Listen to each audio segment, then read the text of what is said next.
Sveiki, tai noriu jums šiek tiek papasakoti apie regresinės hipnoterapijos seansus, kurie vedami yra Edvino Pučkelo.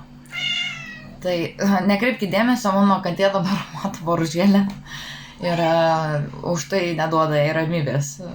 Tai va, neturiu jokio šablono kalbėti apie šitą seansą, kurį mes turėjom kartu su juo, tai leisiu mintims tiesiog tekėti savo vaga. Deize, ar galėtum Taip, truputį ateik. Tai va. Mes dirbom su Edvinu ties mano emociniam traumam. Ir ką galiu pasakyti, tai labai įdomus patyrimas iš tiesų buvo, nes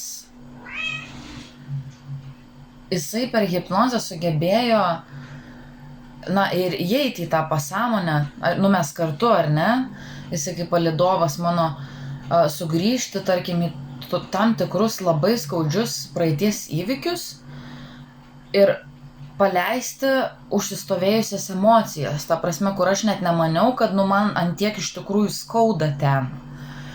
Tai va čia pirmas momentas, tai kad labai atsipalaidavo emocijos, nes pavyko paleisti daugybę praeities nuoskaudų, susitvarkė santykis su mama,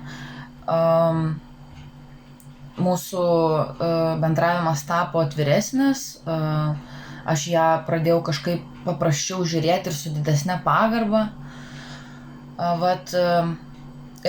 Iš tikrųjų, tai man tai čia ir yra esminiai dalykai.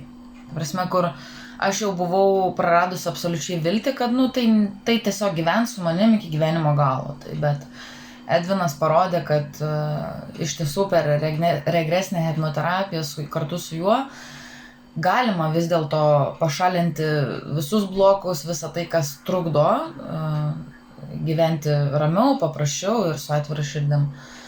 Tai vat, dar noriu labai paminėti, kad aš turiu šiek tiek patirties, ne šiek tiek, jau 3 metus su meditacijom patirties, tai man buvo ganėtinai paprastai tą transo būseną įeiti. Tai vat, bet Edvinas iš tikrųjų, čia žiūrint šiaip tiesiog iš tokios žmogiškos perspektyvos, tai jis turi, net ta prasme, atrodo, sutvertą balsą tom hipnoterapijom vesti. Ta prasme, paklausai porą minučių ir jau atsijungia protas, ta prasme, labai fainai. Tai va, tai aš iš tiesų rekomenduoju šitą žmogų visiems, kas nori tiesiog kažką pakeisti gyvenime. Tai vat ir dar, kad nesitikėjau gauti rekomendacijų namų darbų. Tai va, tai prisipažinsiu atvirai, kad iš tų namų darbų 3 darau vienus, tai dar sunku pasakyti, ar suveikia, nes tą dalyką aš tiesiog turiu užrašyti ant lapų popierius ir paleisti, bet šiaip panašu, kad visatoje tie įvykiai pristraukinėja. Tai va. Tai žodžiu, trumpai tiek.